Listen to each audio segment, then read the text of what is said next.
Sana nakuha niyo yung mensahe. No? Wala dapat puso na mayroong bitterness inside. Kung nandyan ang pag-ibig ni God sa'yo, wala. Kung minsan lagi natin kaya alam nyo, ang bitter na tao will always harbor grudges and pain in heart. Hindi marunong magpatawad. You cannot replace it with your love. Kasi ang love natin sa tao, limitado eh. Hello? Pero iba yung love ni God. Sana ma-realize natin yun. No? Kaya maganda yung mensahe ng awitin. Talking of a bitter heart. Talking of a person that could not forgive. Pag nakita niya yung tao, kagad iniisip niya, mga mali, mula pa noon hanggang ngayon. Lahat ng mga unfairness, injustices. Kumbaga, pag may ganyan kang puso, ikaw talo. Opo. Pero kung ikaw mayroong forgiving spirit, mayroong kang humble spirit, forgiving spirit, at lahat ng mga nagawa, mga unfairness, kung ano-ano mang nakaraan, mistakes ng iba, ibigay mo sa Panginoon yan, kalimutan mo yan. Makapamuhay kang maayos. Makapamuhay kang maluwag. Hindi ka lagi nag-aalala. Hindi ka lagi nagiging speculative. Kaya pag isang tao guilty, pa yung nag-uusap dyan, pag tingin mo nag-uusap, kagad ang isip niya, siyang pinag-uusapan. Tama, hindi. Guilty kasi. Tapos, you always, yung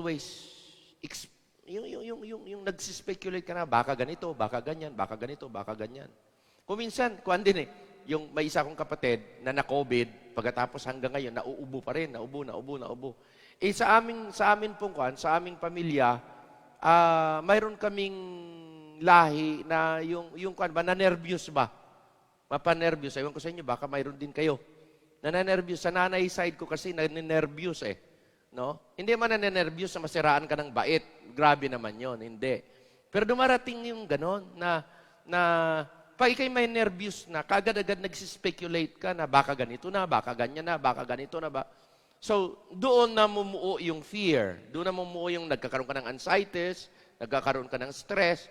Kasi nagkakuhan ka lagi, nag-worry, yun ang nag-motivate sa'yo. Kaya lagi ko sinasabi sa mga kapatid ko, kayo mga babae, ako lalaki, hindi ko maintindihan ang damdamin ninyo. Pero ako'y naniniwala na ma-overcome natin yung stress natin, ma-overcome natin yung fear natin, ma-overcome natin yung ating mga kuha na yan, mga anxieties na yan, if we will just believe in God, if we will just trust the Lord, kasi yun talaga ang nagta-change ng kuha eh, nag-change ng, sabi nga, fear at saka faith could not dwell on the same heart. You either have faith and drive away the fear, or you have fear that drives away the faith. Ganon lang yun eh. So, sabi ko, ate, alam nyo, as a human being, mayroon tayong ganon lagi. Wini-worry natin yan. As a human being, di maalis yan. Kayong mga nanay, ano laging iniisip nyo? Pagkain. Pagkain. Anong maluto ko? Anong pangangailangan ng pamilya ko? Ang tatay, ganon din. Pero natural yon. Pero kung yan ang mag-overwhelm sa'yo at doon ka na nagdidwell na it creates already fear, ay nawawala na yung pagtitingin mo sa Panginoon. Kaya always yan, balik saan? Looking unto Jesus, the author. Amen? The author of all things, the source of all things. Pag tumingin ka sa Panginoon, then everything will just be will just be calm. No? Mapakwa niya yan, mapaayos yan, and then you can settle in and rest in the Lord. Amen? So, ganun lagi. Now, ang laging wino-worry natin, nakasaad na yan sa Bible, doon sa Matthew 6, nakasaad na yan na we always take thoughts of what? Take thoughts of what we shall eat, what we shall drink, tama? What we shall put on. Tama, hindi. Daily needs. Pero advice na ni God, take no thought. Don't worry about it. Akong bahala dyan. Trabaho ko ang mag-provide sa pangailangan nyo. Ang trabaho nyo, magtiwala sa akin. Amen? Believe on Him. Na kailanman, God's sustaining power and God's supply can always come, not late. Sometimes early pa. But not late. When God sustain us. It is always in His perfect timing. At pag perfect timing, anong i-worry mo? Pero nagwo-worry tayo at naranasan namin ito. Yung pag ikaw ay dumarating na yung si Judith. Si Judith.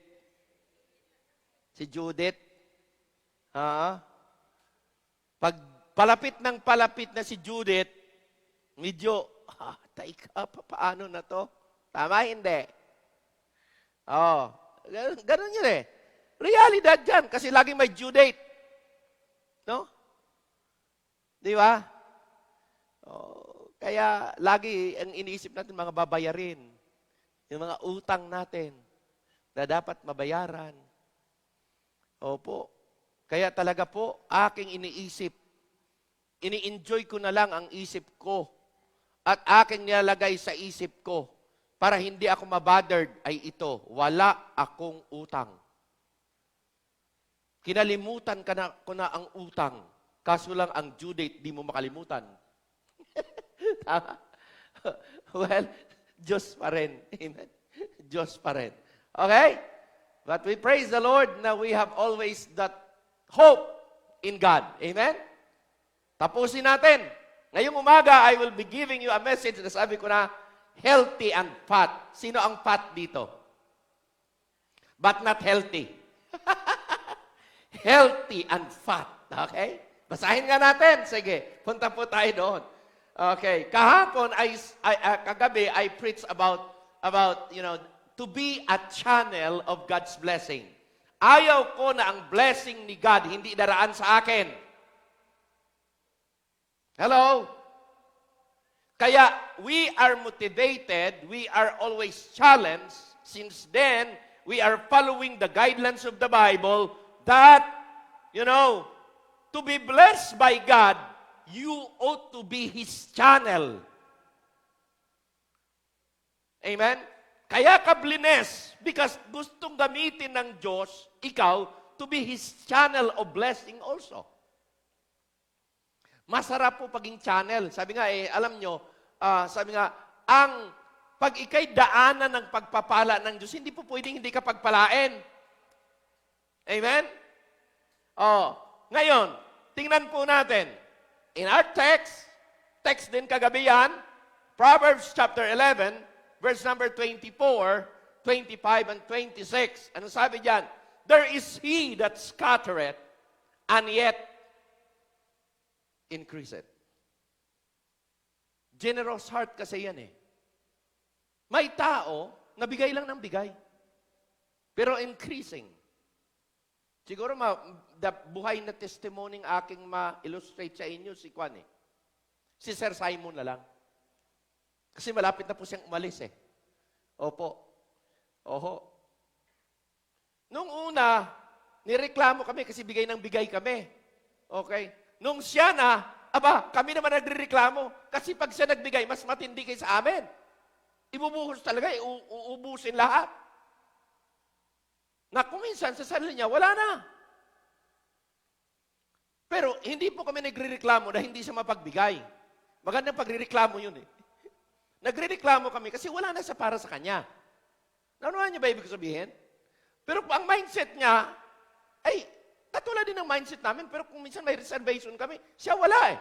Basta ako, mag-i-invest ako, ibibigay ko lahat. At wala akong isipin sa sarili ko, bahala na si God sa akin. Kaya sabi niya, nakatest siya, nakasurvive siya doon. Saan doon sa mahirap? Mayroong maraming offer po sa kanya eh. Alam kong kanya mga offer sa kanya, ino-offeran siyang bilhan ng sasakyan. Nag-try na mag-tricycle. Na-shoot naman kaagad na disgrasya, ganyan. Buti lang, wala, hindi siya, nagasgas lang. Oh, kaya sabi ng tao doon sa kanya, sir, hindi na kailangan ikaw. Yan, hindi na. Bilhan na lang kita ng bagong sasakyan. Tinanggihan. Tanggi. Oh, may nakilala siyang mayaman. Sabi niya, sir, bibilhan ko yung bahay na yan at lupa na yan. Tapos ikaw magtitake good ka, dito ka na. Ay, hindi po ako. Gagawin niyo po yan. Ibigay ko sa asawa ng pastor. Tinanggihan na naman. Hello? Why? Kasi ikaw mismo, i-evaluate mo, is it the right time or not? Hello? Oh, tinanggihan na naman. Sige, tanggi ng tanggi. Bakit? Kasi, alam mo yan eh. Alam mo sa sarili mo. Alam mo sa sarili kung marapat na ba o hindi pa. Tama, hindi? Okay? So, sige lang. Basta sige lang. Wala kang iniisip na naman. Scattered lang. Sige lang. Plant. Pagkatapos dumating sa punto, nagka-COVID. Hindi siya na-COVID nagka-COVID. Ang buong mundo, natigil. Natigil doon. Hindi na papunta rito. No, ngayon, in-offer ngayon sa kanya. Magpapastor na siya. Sabi ko, desisyonan mo. Hindi ako magdidesisyon para sa'yo. Pero pambihira, naka-ready na lahat. May building na. Sabi pambihira, iba talaga si God eh. Lahat ng ininvest mo, ibabalik ng Diyos sa'yo. Mas mahigit pa.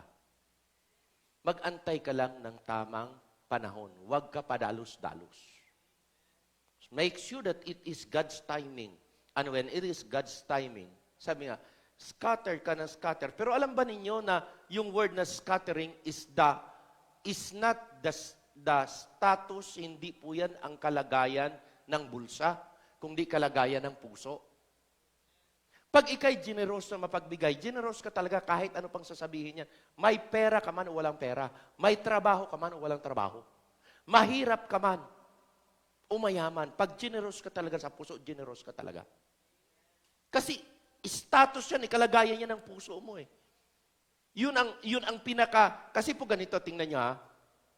Sabi nga, ang totoong investment is not really the investment of material things or money.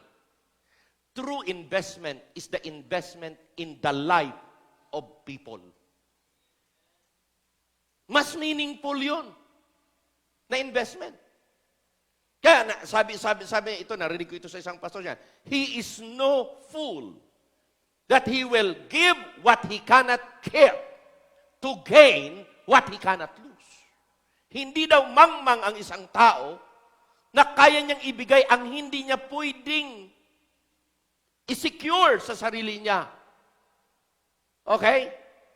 To gain yung bagay na hindi na mawawala sa kanya. He is very wise. And that is true. Ang makakaunawa lang yan ay mga tao na nagbabasa at namumuhay sa prinsipyo ng salita ng Diyos. Hindi yan prinsipyo na nasa sa mundo. Kaya sabi diyan, there is he that scatter it, yet increase it. Tanong, maunawaan ng mundo yan? Hindi. No. Amen? And there is he that withhold it more than is meet. Mayroong ibang tipid ng tipid na dapat i-enjoyin niya. Sa sobrang niyang tipid, hindi niya na ma-enjoy. Pero sabi niya, hanggang doon na lang.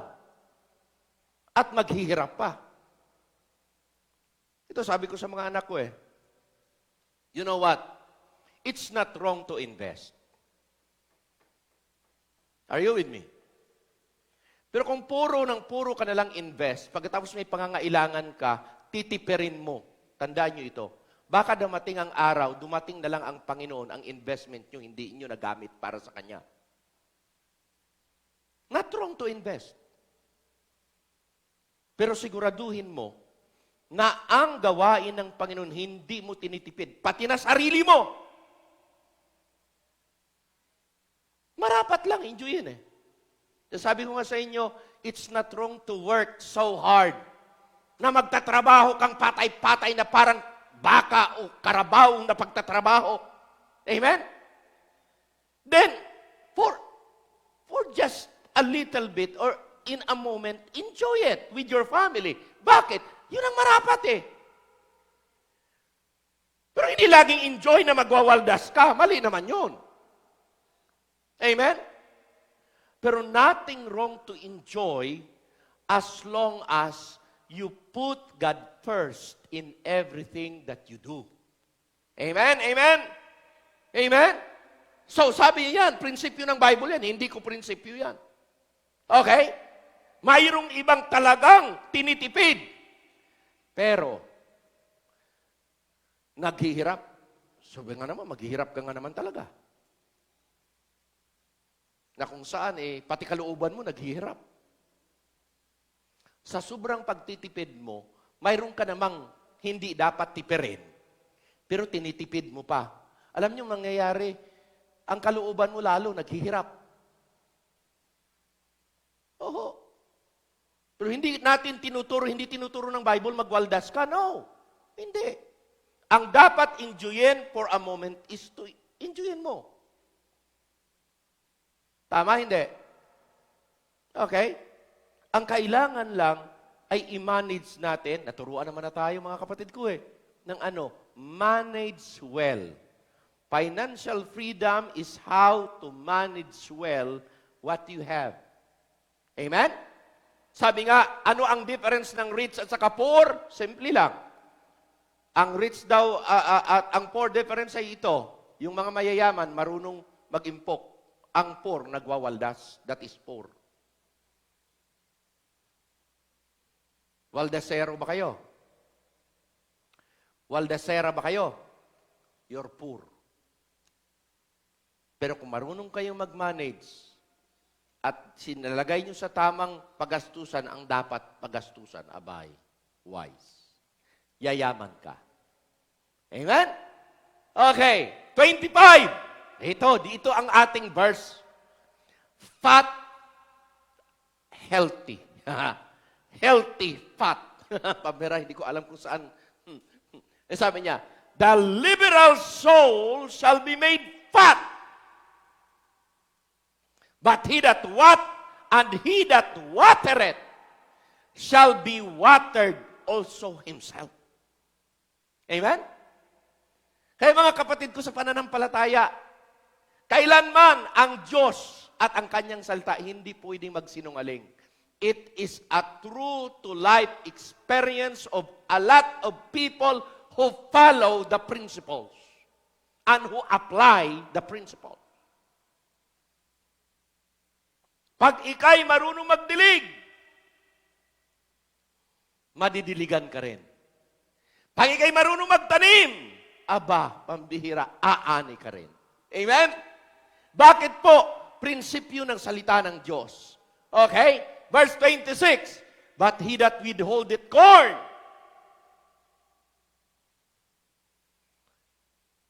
the people were curse him. Alam niyo ba bakit kaming magpamilya? Laging sinasabi yan. Sa pamilya ko. Titingnan mo yung mga drawer namin, kapuno. Punong-puno ng mga gamit. Hindi mo na, gusto mo na lang tingnan. Pero wala na. Hanggang darating sa punto yung mga gamit mo, tinaihan na ng ipis kung ano-ano. Totoo, hindi?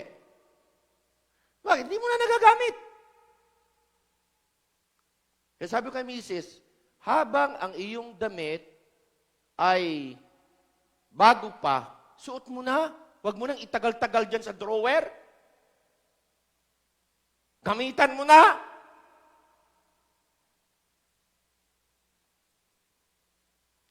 Pagka nagamit mo na at medyo masikip na, i-dispose mo na. Bakit? Kasi may papalit yan. Papalitan Pag inilabas mo yan, may ipapalit mas maganda. at mas bago. Ayaw mo yon?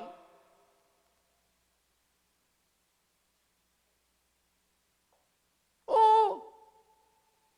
Ang dami na naman. Sabi ko, pambihira. Nag-dispose ako ng maraming t-shirt. Okay? Nag-dispose na ako ng ang dami na naman. Bakit po? Ang blessing ng Diyos is unstoppable. Tuloy-tuloy ho yan na pumapasok. Magsa-stop lang yan pag ikaw ay hindi na marunong mag-dispose. Kaya alam nyo, gusto nyo, sabi nga, anong gusto nyo? Dam or ilog? Ako mas gusto ko ilog, hindi dam. Bakit? Dahil pag nabutas yan, nakamamatayan. Ora ikaw, mamatay. Dahil ikaw ay nalunod. Ang gusto ko, ilog ako, stream akong ganyan. Stream. Okay. Bakit po? Hindi natitingga ang tubig dyan. Tuloy-tuloy yan. Ipalabas mo, may papasok. Palabas mo, may papasok. Tama hindi? Amen? That is how to be a blessing sa iba. Not only to some. Masabi nga doon, to all men eh. Are you with me? Kaya napakaganda na magagamit natin yung prinsipyong ito in doing what is right in this time of need. He that withholdeth corn, alam mo yung sabi, time na kailangan may pagkain, tapos walang pagkain, tapos na pag-alaman, ikaw ang dami mong imbak na pagkain, tapos hindi mo siner, kahit na hindi mo tininda, ikikers ka ng tao, yung taong yan. Sa paligid, kikers ka talaga. Totoo, hindi? Oo, ngingitihan ka. Pero, prinsipyo ng Bible yan. An opportunity to become a blessing, tapos hindi mo grinab. Sayang. Amen? Kaya ito, way ito, okay? The people were what? Curse him. But blessing shall be upon the head of them that selleth it.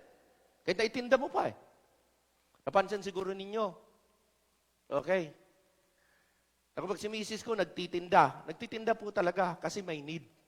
Pero hindi namin need po eh. Need ng gawain. Kasi ang priority namin sa pamilya, pag pastor ka talaga, totoo ito, alam ni Pastor Arnold yan eh, na pag ikay pastor, ang priority mo hindi sarili, gawain eh. Gawain lagi. Pag may need sa gawain, talagang kung ikaw, mayroon kang mapagkunan yan, gagawa ka ng paraan para ibigay mo sa gawain. Dahil yun ang pinaka-importante, nakakahiya kasi na ang gawain ng Diyos ay marangya ang buhay mo, ang gawain ng Diyos sa pabayaan. Hindi ko alam, yung iba.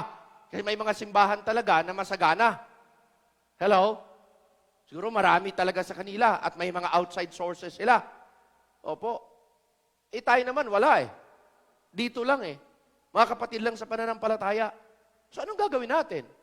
Kaya sabi ko nga kay Pastor Ray, Pastor, marami kayo mapagkunan at yung mga ibang mga kapastoran, they will ask help from abroad.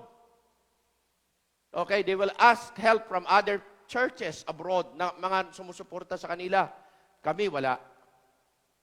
Pero sabi ko, I will try my very best to ask God's people na nandyan to help.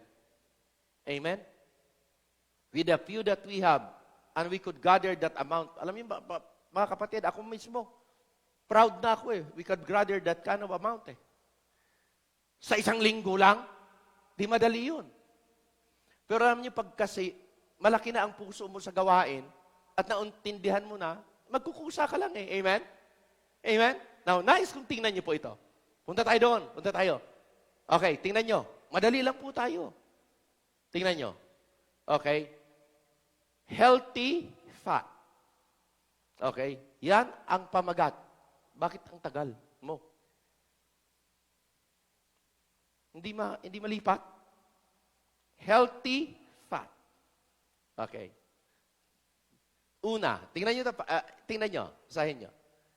Many in the church are fat in an unhealthy way. Marami daw sa simbahan, mataba, pero unhealthy. Sana wag kayong ganon. Maraming matataba dito eh.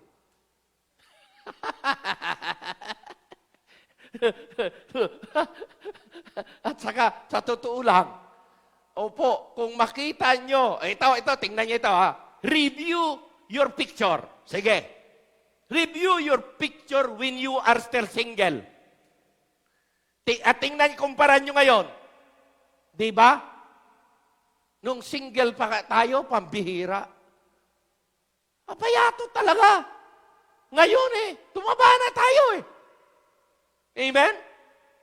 Pag maging married ka na, tataba ka talaga. Okay? Now, ito sabi, many in the church are fat in an unhealthy way. Okay? At ito pa, many of the churches are fat in an unhealthy. Marami ding simbahan na mataba, pero unhealthy. Makinig. Kaako po, proud ako. Fulfilled ako. Masaya akong pastor sa Conception Bible Baptist Church. Maraming pera? Wala. Walang maraming pera. May pera. Pero hindi marami. Kasi hindi naman marami membro. Wala namang mayayaman dito. Payaman pa lang. Kaya pag payaman ka pa lang, doon ka pa lang. Pero nasa transition pa lang, wala pa yan Tama, hindi? Amen? Ngayon, tayo. Kunti lang tayo. Pero bakit nasabi mo, pastor, ikaw ay fulfilled na pastor, satisfied kang pastor? Kasi ako po talaga, ang hinahanap ko sa pagpapastor ko, gusto ko lahat, sama-sama, gusto ko lahat masaya. Gusto ko lahat ay hindi nagkakaaway-away, hindi nagkakainggitan. Ang hangad ko bilang isang pastor, para bang pamilya Bilang tatay, gusto ko mga anak ko hindi nag-aaway-away. Gusto ko, pag nagagadid ganyan, ang samahan maganda. Pag ganyan po ang samahan, pakinggan nyo maigi, hindi nyo ito maipagpalit sa ibang lugar. Bakit? Because maraming simbahan na hindi man nakaabot sa ganitong relasyon. Sa ganitong samahan. I rather choose few with this kind of spirit na napakalaki dahil naranasan ko rin napakalaking simbahan. Pero yung mga membro, hindi naman nagkakasundo, away-away. Inggitan dito, inggitan doon. Anong mangyayari? Ako mismo bilang pastor, hindi ako masaya Hindi ako fulfilled. Kaya sabi ko, okay na yung kunti. Basta sama-sama, amen? Maganda ang relasyon, amen? Diyan mo talaga mapipil yung unity. Yun ang fulfillment ko, mga kapatid. Na ako'y naniniwala din, hindi ako satisfied na ganito lang dami. Darating at darating ang oras na God will add more and more and more and more along the way. Amen? God will. Pero hindi natin minamadali. Ang iba po, ang bilis magparami. Ako talaga po, naiinggit ako sa isang simbahan na talaga ang bilis magparami ng membro. Pero hindi naman nila binabagbag yung kanilang simbahan. Taon-taon Ang ibig sabihin, dumami nga. Pero ganun lang din ang bilang. Marami ngang pumasok, marami ding umalis. Di bali ng kunti at paisa-isang pumasok, basta hindi umaalis. Okay lang yun. Amen? Tamang barat na nila. Pag ako pipili ng simbahan, doon ako sa maliit. Doon ako sa kunti. Pero maganda ang kanilang samahan. Babalik ako doon. Hindi ako feel strangers doon. Feel at home ako doon. Tama, hindi. Yun po ang kinakailangan. Mamintina. At yun po ang aking hinahanap. Kung ibang pastor, ang hanap nila pera, di bahala na sila. Ang hanap nila, malaking congregation. Pag hindi malaking congregation, okay lang naman yun. Kasi kung may kapasidad naman sila ng ganun I cannot question that. But ako po, I rather want a family, a church, na kung saan ang relasyon ay katulad ng mag-asawa. Nandyan yung close relationship, nandyan yung sweet relationship, at nandyan yung tinatawag na intimate relationship between members and pastor, between members and members, yun ang akin. Yun ang heart ko. Yan ang desire ko. Kaya wag ninyong sisirain ang nabuild na dito ng relasyon. Hello? Hindi kayo magsusod ng discord among the brethren. Dahil pag sinira nyo yan, malaking panagutan nyo sa Panginoon. Hindi sa akin. Amen? Now, but we can be what? Biblically fat and healthy. How? Ayan. How? Tingnan nyo ito. Okay. Tingnan nyo. The liberal or generous soul shall prosper. As being fat. Ang ibig sabihin ng fat, hindi talaga physical. Ano ang ibig sabihin ng fat? Fat indicate you were made rich. Pinayaman kayo. Mas mayaman tayo kaysa dati. Financially. Hello? Sige nga. Totoo ba? Hindi. Na mas mayaman kayo kaysa dati. Mag-amen naman kayo kung totoo. Mas mayaman kayo kaysa dati. Siguro 5 years ago, 10 years ago. Hindi ganyan ang buhay niyo ngayon. Ako rin masasabi ko. We are made rich compared before. Now, depende kung anong pagkaintindi mo ng rich. Kasi ang karamihan po, ang pagkaintindi ng rich ay maraming pera. Kaya nga sabi ko sa inyo, aking in-explain na ang prosperity, hindi isang sangkap lang. It is not only financial prosperity. Ang prosperity ay nakabilang at naka-segregate o naka-divide sa 4. Una, you need to be spiritually prosperous. Lagi ka sa salita ng Diyos. Amen? Lagi kang naglilingkod sa Panginoon. Amen? Yun ang spiritual prosperity. Okay? Lagi kang nananalangin. Nandoon po yung spiritual prosperity. Yan po ang una. Diyan tayo humuhugot ng lakas para pag dumating ang mga trials and testing, hindi tayo matitinag at hindi tayo mabubuwal. Dahil spiritually, we are very, very strong and stable. Amen? Sunod na prosperity ay ano? Emotional prosperity. Kahit na mayroon kayong maraming pera, pag marami kang problema, mayroon kang problema sa pamilya, ang gulo, maniwala ka, wala kayong kapayapaan. Emotionally, may pera ka nga, bili ka ng steak. Mayroon pa bang ganyan ngayon? Matagal na ako hindi nakaranas ng ganyan eh. Puro chicken na lang kasi. No? Kainin mo man yan, pero hindi mo malalasahan ang sarap. Bakit? Because emotionally stress ka.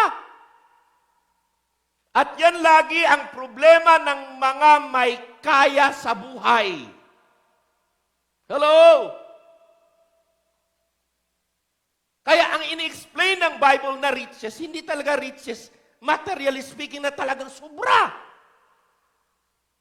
Mayroon akong tao ditong nabisita, pagkatapos ang anak niya, ang dalawa niyang anak nakatapos na sa kolehiyo, pagkatapos ang pinakabunso niyang anak, lalaki pa naman, lo and behold, nahuling ganyan at nakulong. Pinaaral niya sa Manila, lahat, binigay. Yung pala, napabarkada, hindi pumapasok ganyan, pagkatapos nalulong sa drugs, kasi mga big timer na mga anak din. Ayun, kulong ang anak niya. Tapos habang nung binibisita ko, yung matanda umiyak. Pag tiningnan mo yung lupa sa baryo, kasi come-and go sa abroad tagal. Ang daming mga sasakyan pamasada. Ang tatlo-tatlo yung kanyang sasakyan. Tapos nabisita ko doon. Sabi niya sa akin, Pastor, umiiyak yung matanda. Saan ako nagkulang? Ibinigay ko naman lahat sa mga anak. 3 anak niya 2 babae pa na nakatapos ng 2. Yung bunso na lang. Yun pa nangyari. Saan ako nagkulang, Pastor? Binigay ko naman lahat. Sinabi niya, sabi ko, alam mo tayo, super tatay ka pagdating sa financial. spiritual na provision, ay financial provision, super tatay ka. Pero wag po kayo masaktan. Sabihin ko, you are a very poor father when it comes to spiritual. Bakit? When was the last time you have prayed with your family? When was the last time you have opened the Bible with your family? You have a religion. When was the last time you talked to God about your... Wala. Tapos sabi niya sa akin, never before I remember, Pastor, that I opened the Bible. May Bible naman eh. Nandun sa tukador. May Bible naman kayo, tay. Never in my life I have opened the Bible and read it. Kaya sabi ko, mayaman kayo financially. Poor kayo spiritually. Hello? Sunod yan, emotional. Ito pa. Ang pangatlo yan, physical. You must be physically prosperous. How? Wala kang terminal na sakit. Dahil kahit na marami kang pera, kung ikay pabalik-balik naman sa hospital, hindi mo rin mai-enjoy ang pera mo. So yung apat na yan, kailangan balanse yan. Pag andyan sa'yo yan, rich ka. Hello? Amen? Oh. So, ang tinatukoy niyang fat ay rich. At ang rich, apat na bahagi. Huwag niyong kakaligtaan, ha? Okay? Now, una. First principle. Ang first principle, una, pag mapagbigay ka, yayaman ka. The liberal soul shall be made rich. Pero in-explain ko sa inyo na ang riches, hindi lang one part. Apat dapat. Amen? Yun ang unang prinsipyo. Pag ikay mapagbigay, hindi pwedeng hindi ka yayaman. Destinasyon mo na. Sabi na ng Bible eh. Hindi ako nagsabi niyan. Okay? Pangalawang prinsipyo, giving to others is giving to ourselves. Bakit po? Kasi sabi niya, watering others, you will be watered too. Kasali ka ba dyan? Kasali ba tayo dyan? Pag ikay nagdidilig, madidiligan ka rin. Kasali, hindi. Kasali. Oh. Sa New Testament, alam na ninyo yung verse eh, yung sinabing, give, and it shall be given unto you. Good measure, pressed down, shaken together, running over. Apat yan, na level ng blessing. Shall what? Men. It may be your company, it may be your job. Give will give. It will be your customer kung ikay may business. Men shall give into your bosom. Oh, dahil, bakit po? Ang Bible, kailanman hindi pwedeng magsinungaling. Open times lang ay ito. Hindi natin nakiklaim pag napaka-busy natin. Na sana, pag ikay nakaupo dyan, nakaupo dyan sa iyong tindahan, sinasabi mo, every time na may bibili, Lord, thank you, blessing mo ito. Hello? Sabi, Panginoon, kapagod ko po. Naghirap kasi ako rito. Hoy! Kung hindi pinapunta sa'yo ng Diyos ang customer, wala. Amen? Kaya everything na pumasok, sabihin mo, Lord, thank you po. Sana marami pa. Kinikwento ko nga sa inyo, namamaril akong ganyan. Ha? Namamaril akong ganyan. Haba ko namamaril. Ha? Dala ko yung aking iPad, dala ko yung aking notes. Pagkatapos, haba ko naman, pag walang ibon, naggagawa akong outline. Oh. Tapos, Lord, 10 minutes na, wala pa. Bigyan mo naman ako, Lord. Pero mo ipagpipray ko pa. Bakit? Kinakailangan eh. Pag tumama, Lord, thank you. Hindi na nasiro. Kaya uwi na ako dito. Okay na. Amen? Pero mamaya-maya, biga, surut, pak, o hindi. Ba, dumami? Bakit po? Sabi ng Bible yan, walang sparrow that will fall na hindi pinahintulutan ng Diyos. Kaya hindi yan, ang galing tumira. Hindi. Binigay ni Lord kaya tatamaan kahit na malayo. Hello? Pero kahit nagaano kalapit, pag hindi binigay ni Lord, hindi mo tatamaan. Bye-bye, sabi ng ibon, gumaganyan Ang ibig sabihin, bye-bye. Hello? Sabihan ko lang, sa sunod, ibibigay ka rin ni Lord sa akin. Amen? Bakit po? Design ni God Design na yan, hindi na yan. Hindi tayo maninibago dyan. Kasi nakaprograma na, mga kapatid ko. Nakaprograma na kung ano ang pinapagawa ni God at ang outcome ay maging ganito, ay maging ganyan. Nakasaad na Amen? Giving to others is giving to ourselves. Bakit? We will be watered too. Lugi? Hindi. Kaya kayong mga nagtulong, sa mga disaster area, you will be watered too. Na-water sila, pero ayaw natin yung water na ganun.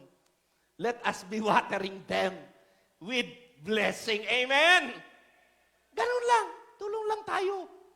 Gawin lang natin ang parte natin. Maniwala kayo, kayong nagbigay, tayo nagbigay, mag-enjoy tayo, maniwala. Magaan na sa pakiramdam mo, masaya ka pa. Lagi ka pang nagpapasalamat. Yun ang sinasabing, it is more blessed to give. Ganun lang. My, how God so good to us. Okay? Pangalawang prinsipyo yan. Pangatlo, the many blessings will come. Tingnan po ninyo, pag kayo napagbigay na, ito yan. Many blessings will come, not necessarily only in the form of money.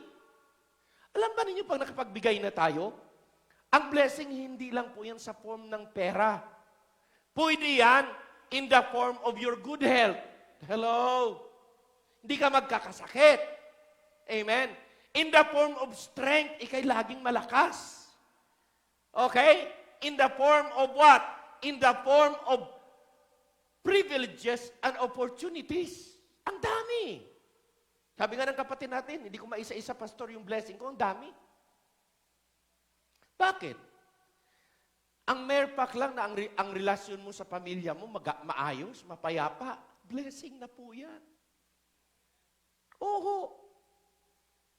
Relasyon mo sa biyanan mo, hindi ka nag-aaway. Walang nag-amen. Pastor, kaya nga hindi ako nag-i-amen kasi wala na akong biyanan Amen? Ganun lang No? Ang dami po. Ang daming babalik sa iyong pagpapala in different ways. Pwede po na ang pagpapala ng Diyos, muntik-muntikan kang na disgrasya, pero hindi pa rin. Ang ganda How God works Na makasabi ko na, Lord, salamat po. Your grace is still working. Amen? Ayan many ways. Okay, number 4. Tingnan niyo ito. You may develop relationship with people and God is watching. Biro mo. Kagabi sinabi ko anong gusto nyo? 1,000,000 pera? Or 1,000,000 kaibigan? Sabi, kaibigan. Lagi sa'yo kaibigan. Pero wala kang 1,000,000 pera. Pero ang 1,000,000 pera, 1,000,000 na lang yan. Limitado yan. What if may 1,000,000 kang kaibigan, magbibigay lang ng piso? O di may 1,000,000 ka na, tagpipiso lang yon. Pero pag yun magbigay, higit sa piso, 5 piso kaya, abay 5,000,000 na yun. Nanuhan niyo yung sabihin? In this side, sa kwarta, may kwarta ka na. Pero yun na lang yun. Dito, sa kabilang side, kahon, puro kaibigan, wala pang kwarta. Pero ang mga kaibigan mo ay maraming kwarta. Hello? gaganda pa ang relasyon mo. Pag namatay ka, maraming magpupunta sa burol. Amen? Bakit po? Kasi ikaw yung tao. Sige lang. Amen?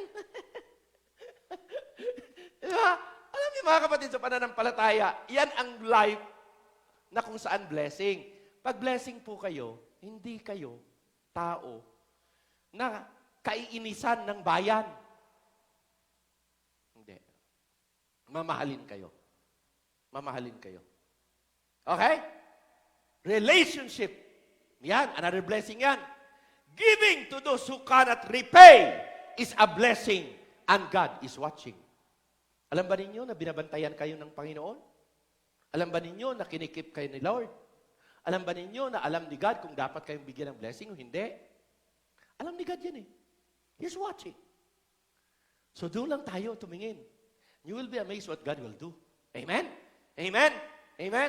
6, we are multi-dimensional people. And the reward may come in many, many ways. In health,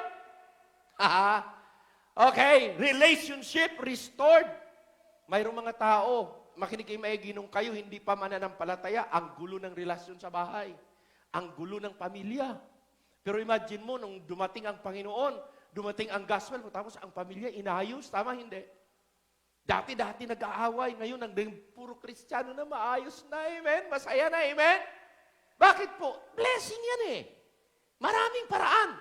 Okay? New relationship. Mayroon kang makamimit na mga taong mababait. Hello? Mayroon kang mabibit na mga tao kung ikay business person na magandang kasama sa business. May pabor ka lagi. Hello? Mayroon kang mga taong mamimit na hindi pala utang at tinatakbuhan ang utang pag nakautang na sa'yo. Hoy! Amen? Mayroon kang mamimit na mga taong ang babait. Yun po ay mga kasangga at kakampi. Ay naku, ang sarap. Ang sarap talaga. Mayroon kang mamimit na hindi maganda ugali. Pabayaan mo na lang. Okay na lang yan. Pero masarap na ang Diyos ang kikilos at mayroong ibibigay sa mga favor that you never desire or dream, pero nangyari. Amen? Blessing yan. Okay? New relationship or the best reward in your generosity is the peace of God and your fellowship with Him. Yun ang pinaka-best reward. Iwanan ka na ng lahat, huwag ka lang iwanan ni God, okay pa rin yan. Amen? The best fellowship. Lord, hindi ako living in guilt. Nagawa ko po yung party ko. Maraming salamat po. Sana bigyan niyo pa ako ng more privileges. Amen? More blessing. Maka-expect ka kay God eh. Bakit po? Kasi siya ang iyong nabigyan ng luwalhati. Amen? Amen? Next. Ano ba? There is great blessing in giving. Pero makinig maigi. And warning about being stingy or withholding pay to the workman. Kaya makinig kayo maigi. Pag kayo ay nagpatrabaho, huwag niyong gugutumin ang nagtatrabaho sa inyo.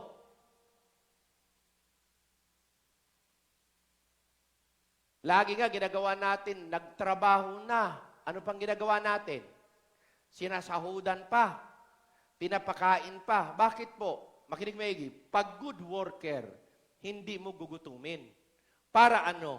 Pag ikaw, may good worker ka, ikaw na boss, pinapaunlad ka niya, dapat hindi mo kakalimutan na pag umunlad ka, yun ang prinsipyo ng Bible, ang worker mo umuunlad din. Dahil siya ang tumulong para naunlad ka. Amen? Huwag mong mamaltratuhin. Bakit po?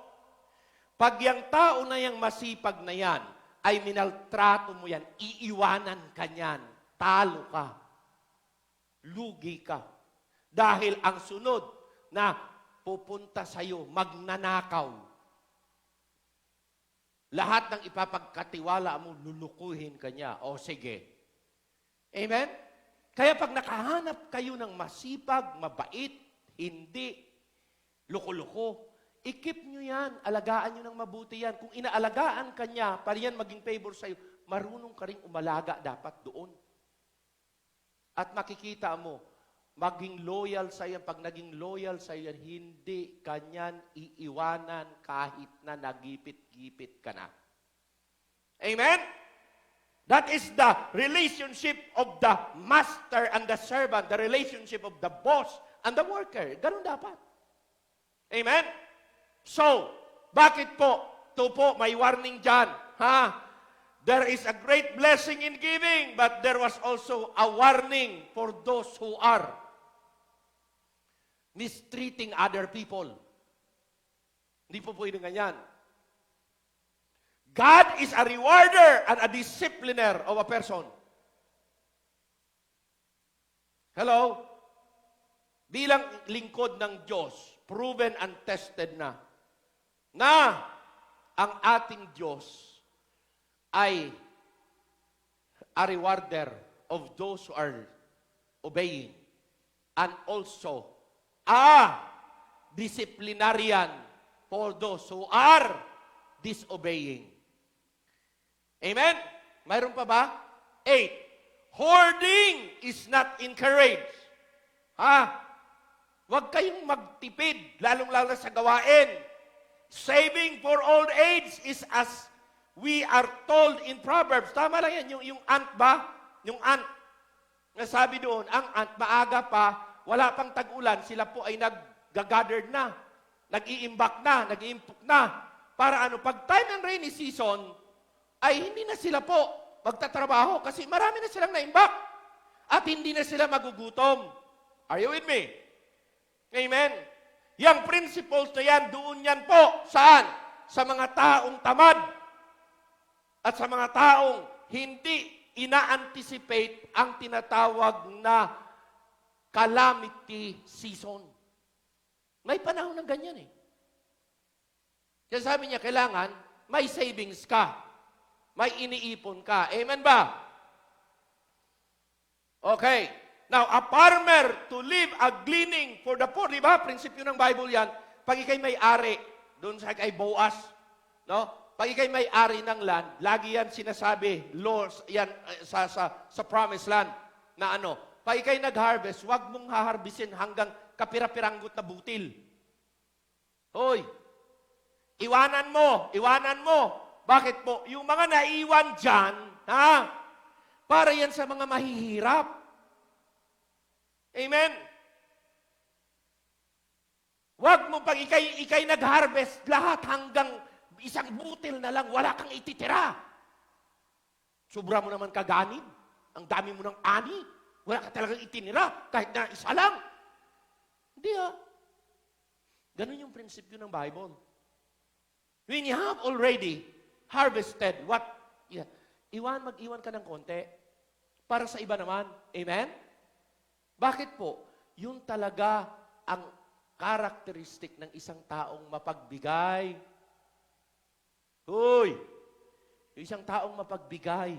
Yun ang characteristic niya. Lagi niyang iniisip ay hindi lang sarili niyang pakinabang. Hindi niya iniisip sarili niyang bulsa. Tingnan mo, totoo to, na pag ikaw tao, na nasanay ka ng wala akong ititira. Wala, kahit isa. Yan, gagawin ko ito. Wala yan dyan. Wala kayong makukuha dyan. Kinuha ko na lahat.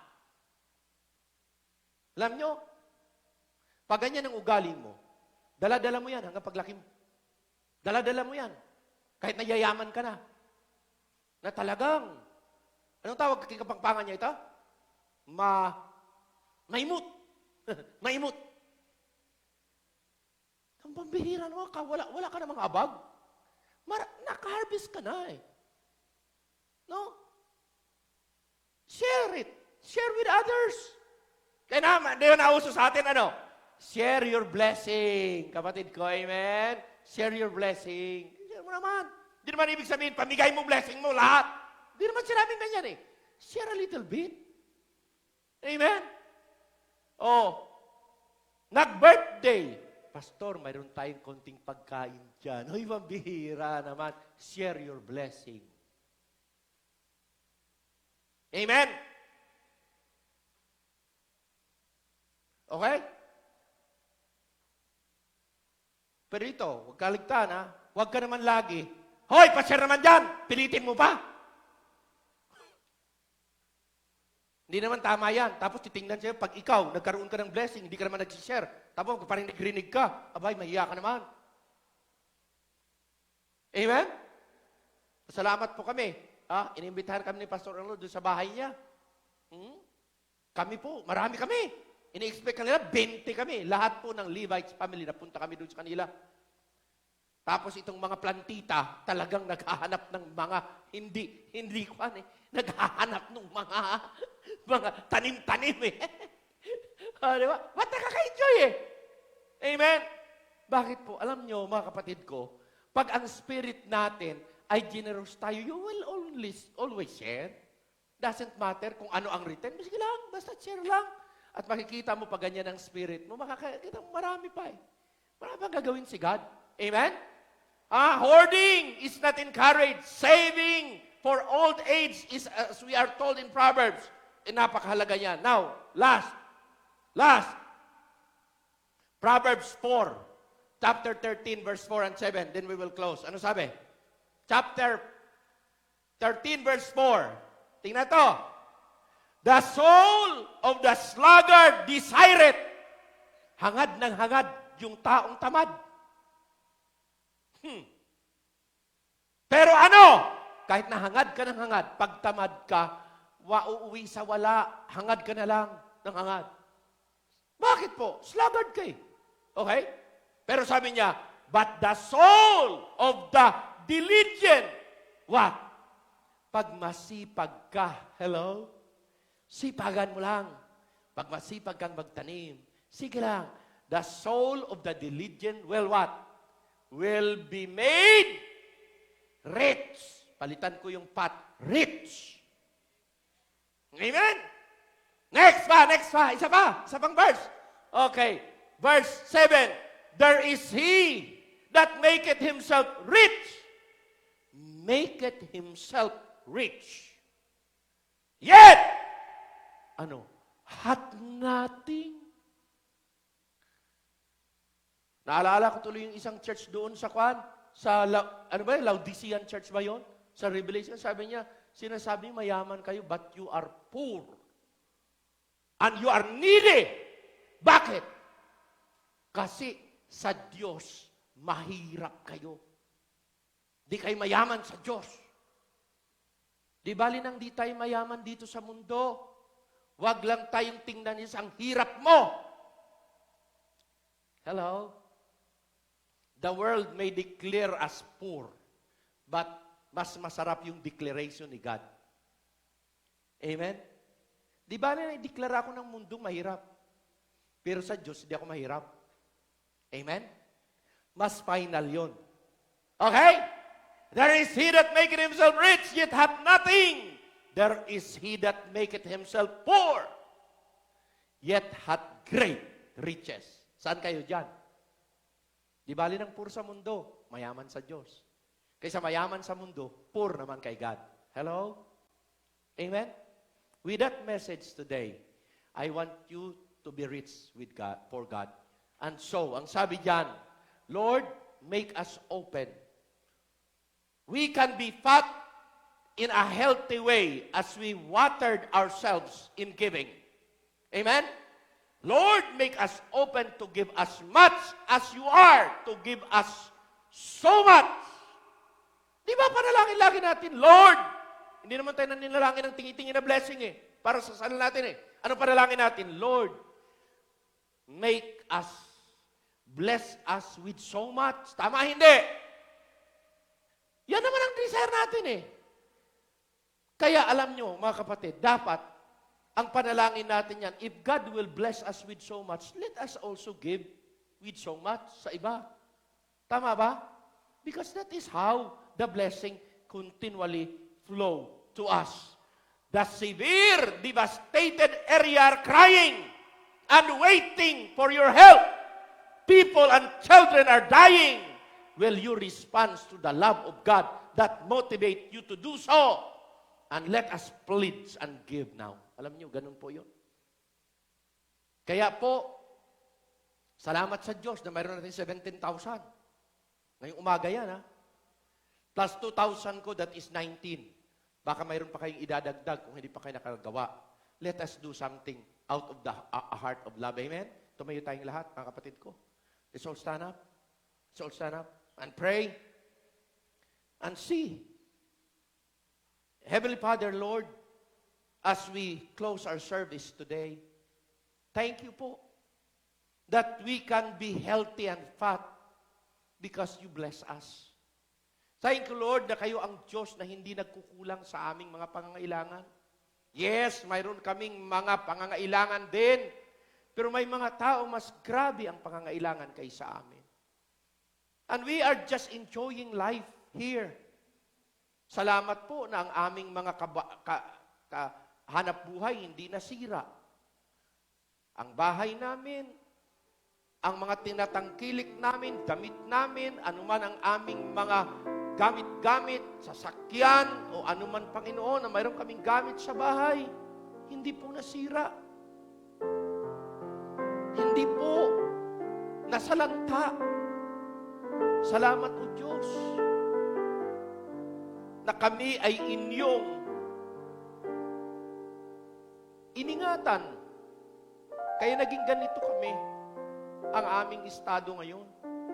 But Lord, mayroong mga taong nasalanta. And it is our job, it is our love, it was your motivation to us to express our love. Salamat po ng mga membro dito ay nandyan. Nawa, sa oras na ito, we can pray for those who are in need. At gamitin nyo kami in a very little way that we can, Lord, that our church will be a channel of blessing also sa mga iba. Basbasan nyo ang bawat isa. I-bless ninyo ang bawat membrong nag-sacrifice. Pagpalain nyo kami. At Lord, asahan namin na sa dako paroon, babawi ang aming mga hanap buhay, babawi ang aming mga bukirin, babawi, Panginoon, ang aming mga kabuhayan, ang aming mga business, ang aming mga employment, babawi, O Diyos. At marami pa kayong ipapadaan sa anumang paraan na kami maging pagpapala. Bless all of our people today. Kiniklaim ko na inyo itong gagawin in Jesus' name. Amen. If the Lord had spoken to your heart, the altar is open. Can you pray? Kailangan ng mga nasalanta ang prayer. Panalangin niyo si Pastor Ray. He is working so much. Panalangin natin ang ating mga daughter churches. Panalangin po natin ang ating pamamaraan. Panalangin natin, pasalamat kayo, ginamit kayo ni God. Pasalamatan niyo. Panginoon, salamat po. Pasalamatan natin. Ako mismo bilang inyong pastor, magpapasalamat sa inyo, sa inyong puso. At lahat tayo tulong-tulong. Panalangin nyo na gamitin kayo ni God para po patuloy na ang kanyang blessing ay dadaloy sa inyo. Dadaloy sa atin. Lord, thank you for the service that we have today. Pray na continually, i-bless ninyo ang aming mga